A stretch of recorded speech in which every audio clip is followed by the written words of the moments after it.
Cement concrete ಲಾರಿಯೊಂದು break fail ಆಗಿ ರಸ್ತೆ ಬದಿ ಅಂಗಡಿಗೆ ನುಗ್ಗಿದ ಪರಿಣಾಮ ವೃದ್ಧರೊಬ್ಬರು ಸಾವನ್ನಪ್ಪಿ ಇಬ್ಬರು ಗಾಯಗೊಂಡ ಘಟನೆ ಸೋಮವಾರ ಬೈಲಹೊಂಗಲ ತಾಲೂಕಿನ ಸಾನಿಕೊಪ್ಪ ಬಸ್ ತಂಗುದಾಣದ ಬಳಿ ನಡೆದಿದೆ.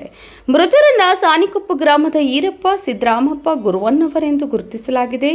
ಗಾಯಗೊಂಡ ಅಂಗಡಿ ಮಾಲೀಕ ಭಾಗ್ಯಶ್ರೀ ಅನ್ನಪ್ಪ ಬನವನ್ನವರ್ ಹಾಗೂ ಪ್ರಕಾಶ್ ಮಲಪ್ಪ ಹರಿಜನ್ ಅವರನ್ನ ಬೈಲಹೊಂಗಲದ ಖಾಸಗಿ ಆಸ್ಪತ್ರೆಗೆ ದಾಖಲಿಸಲಾಗಿದೆ. ಗಂಭೀರವಾಗಿ ಗಾಯಗೊಂಡಿದ್ದ ಈರಪ್ಪ ಗುರುವಣ್ಣವರನ್ನ ಹೆಚ್ಚಿನ ಚಿಕಿತ್ಸೆಗೆ ಬೆಳಗಾವಿಗೆ ಸಾಗಿಸುವ ವೇಳೆ ಮಾರ್ಗ ಮಧ್ಯೆ ಮೃತಪಟ್ಟಿದ್ದಾರೆ ಎಂದು ತಿಳಿದು ಬಂದಿದೆ.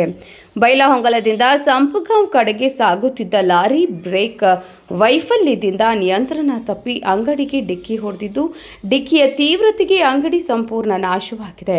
ಅಪಘಾತದ ಬಳಿಕ ಲಾರಿ ಚಾಲಕ ಸ್ಥಳದಿಂದ ಪರಾರಿಯಾಗಿದ್ದಾನೆ.